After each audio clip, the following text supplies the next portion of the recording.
இன்றைக்கி ஷீலு கிச்சன்லேருந்து ரவையை வச்சு இன்றைக்கி ஒரு உப்புமா பண்ணி காமிக்க போகிறேன். வாங்க எப்படி செய்யலான்னு பார்க்கலாம். அதுக்கு 1 டம்ளர் ரவை எடுத்து வச்சுருக்கேன். வெங்காயம் 2 வெங்காயம் நல்லா பொடியாக நறுக்கி வச்சுருக்கேன். 2 ஸ்பூன் தேங்காய் எடுத்து வச்சுருக்கேன். 2 கொத்து கருவேப்பிலை, 1 பீஸ் இஞ்சி பொடியாக நறுக்கி வச்சுருக்கேன். ஒரு பச்சை மிளகா, பெரிய பச்சை மிளகா 1 நறுக்கி வச்சுருக்கேன். 1 ஸ்பூன் உளுந்து, 1 ஸ்பூன் கடலைப்பருப்பு. தேவையான அளவு நெய் ஊற்றி ரவையை வறுத்துட்டு வந்துட்டு நம்ம உப்புமா செய்கிறத பார்க்கலாம். நெய் சேர்த்துருக்கேன். இப்போ ரவையை போட்டு நம்ம வறுத்துருவோம். அது முதல்ல வறுத்த ரவை தான், லேசாக ஒரு சூடு மட்டும் ஏற்றிக்கிடுவோம். நெய்யில் வறுத்து செஞ்சிங்கன்னா உப்புமா ரொம்ப டேஸ்ட்டாக இருக்கும். போதும், இந்த ஸ்டேஜு சுட்டால் போதும். நல்லா சுட்டுருச்சு. இப்போ வேறு பிளேட்டுக்கு மாற்றிட்டு நம்ம தாளிக்கலாம். எடுத்துருக்கேன். கடுகு போட்டுருவோம். பொரியட்டும். பொரியுது. உளுந்தம்பருப்பும் கடலைப்பருப்பும் சேர்க்குறேன்.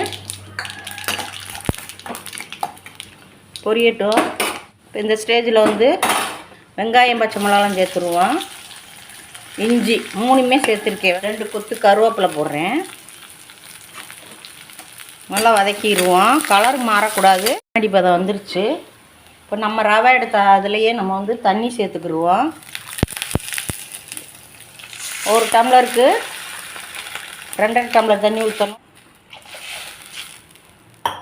தேவையான அளவு உப்பு சேர்த்துருவோம். உப்புமாக்கு கல் உப்பு தான் சேர்க்குறேன், பார்த்துக்கோங்க, ரொம்ப போட்டுறாதீங்க. நல்லா கொதிக்கட்டும். உப்பு இந்த நேரம் செக் பண்ணிக்கோங்க.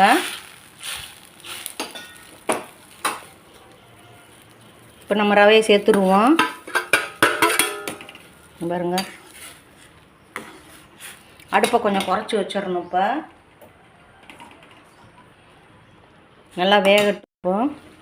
பாருங்க, இன்னும் கொஞ்சம் நல்லா வேகணும்.